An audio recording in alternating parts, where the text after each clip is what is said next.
2019 का चुनाव लोकसभा का, उसको कांग्रेस ने राफेल के मुद्दे पर लड़ा था। राहुल गांधी ने अपनी संपूर्ण ऊर्जा इस बात में लगाई थी उस चुनाव के प्रचार के दौरान कि राफेल विमानों की खरीद में भ्रष्टाचार हुआ, और एक नया नारा राहुल गांधी ने गढ़ा और उसको लगभग हर अपने चुनावी मंच से दोहराया कि चौकीदार चोर है। क्योंकि नरेंद्र मोदी ने कहा था एक दफा कि मैं चौकीदार हूं, तो राहुल गांधी ने एक नया नारा दिया और कहा कि चौकीदार चोर है। राफेल के मुद्दे पर चुनाव को लाकर खड़ा किया कांग्रेस ने, भाजपा ने अपने मुद्दे उठाए। लेकिन आज बात हम कर रहे हैं इसकी कि राफेल के मुद्दे का कांग्रेस को दूर दूर तक कहीं कोई इंच मात्र रंच मात्र भी चुनावी फायदा नहीं मिला। इसका अर्थ क्या कि देश ने कांग्रेस के उस नैरेटिव को स्वीकार नहीं किया। क्योंकि अगर देश इस नैरेटिव को स्वीकार कर लेता कि चौकीदार चोर है, तो नरेंद्र मोदी की अगुवाई वाली भाजपा को चुनाव हार जाना चाहिए था, या जीत भी जाते तो बहुत सामान्य बहुमत से जीतना चाहिए था, 272-73 सीट टाइप का। लेकिन ये प्रचंड बहुमत से जीत गई भाजपा, और मोदी ने प्रधानमंत्री के रूप में पूर्ण बहुमत की दोबारा सरकार बना पाने की जो सफलता है, उसको भारत के चुनावी इतिहास में आप मानकर चलिए लगभग 50 साल पहले इंदिरा गांधी ने जो करिश्मा किया था, उसके एट पार ये मामला आके खड़ा हो गया मोदी का। ये ऐसी उपलब्धि थी जो सामान्यतः इंदिरा जी और जवाहरलाल जी को छोड़ दीजिए तो सामान्यतः भारत के कोई प्रधानमंत्री इस ढंग की उपलब्धि हासिल नहीं कर सका कि 2 बार अपने चेहरे पर पूर्ण बहुमत की सरकार ना, जो किया मोदी ने। इसका अर्थ हुआ कि राहुल गांधी या तो मुद्दा चुनने में चूक गए, या मुद्दा को ठीक से रखने में चूक गए, या ये मान लीजिए कि मुद्दा ही नहीं था, उन्होंने जबरदस्ती मुद्दा बनाया। कोई एक चीज तो माननी होगी। उसके बाद जब कांग्रेस वर्किंग कमेटी की बैठक हुई तो राहुल गांधी ने इस बात पर गुस्सा जताया अपने सहयोगी नेताओं के साथ कि भाई आप लोगों ने पूरी शिद्दत के साथ, पूरी ऊर्जा के साथ चौकीदार चोर है का नारा नहीं लगाया, इसलिए ये रिजल्ट आया। कांग्रेस 2014 और 2019 इन दोनों चुनावों में अपने जीवन काल के सबसे बुरे कालखंड में आके खड़ी हो गई। ठीक, उसके बाद आप याद करिए, उस वक्त राहुल गांधी केवल एक ही बात बोलते थे, राफेल राफेल राफेल। और अभी ये प्रसंग में क्यों लाया? इसलिए लाया कि अभी जब कुछ दिन पहले राष्ट्रपति महोदया के अभिभाषण पर जो धन्यवाद प्रस्ताव पर चर्चा हो रही थी, उसमें जब राहुल जी बोले लोकसभा में, तो उन्होंने कहा कश्मीर से कन्याकुमारी तक, असम से गुजरात तक अडानी अडानी अडानी, यही शब्द थे उनके, और ऐसा ही दृश्य था, अडानी अडानी अडानी। और वो 50 मिनट तक अडानी पर बोले, अडानी और मोदी के रिश्तों पर बोले। अब राहुल गांधी जैसा उस वक्त कह रहे थे राफेल राफेल राफेल, 19 के चुनाव का मुद्दा बना रहे थे, तो इस वक्त 24 के चुनाव का मुद्दा बना रहे हैं अडानी अडानी अडानी। राफेल का क्या हश्र हुआ चुनाव के मैदान में, आपने देखा। अब लाख टक्के का सवाल ये कि क्या अडानी अडानी अडानी ये मुद्दा भी राफेल राफेल राफेल के भाग्य को प्राप्त होगा? कुछ चीजें देश के मनोविज्ञान से जुड़ी होती हैं। जैसे कोई ये कहे, इंदिरा जी के दौर को याद करिए, कोई अगर ये कहता कि इंदिरा गांधी डरपोक हैं, तो ये नैरेटिव कहीं से कहीं तक हिंदुस्तान की किसी गली में कोई नेता नहीं बेच सकता था। इंदिरा जी पर आप और दूसरे 10 आरोप लगा सकते थे, लेकिन ये कोई भी नहीं मानता देश में कि इंदिरा गांधी डरपोक है।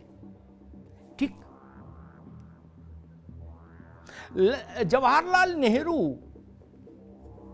रूढ़िवादी थे, अगर कोई ये नैरेटिव बनाए तो कोई नहीं मानेगा, नहीं ना। चौधरी चरण सिंह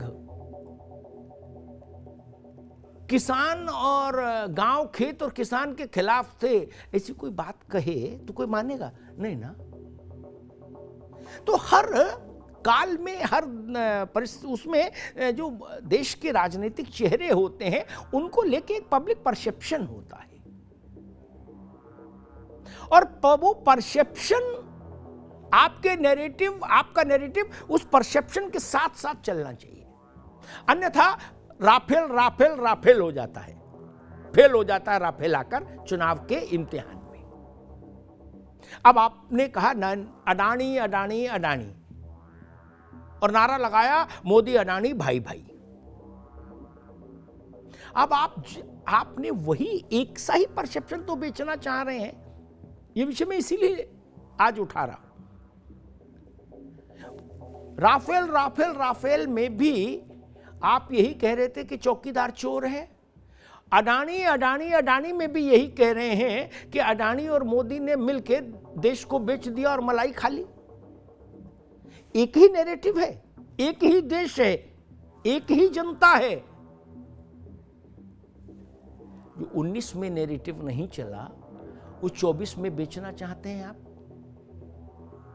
कैसे बिक जाएगा?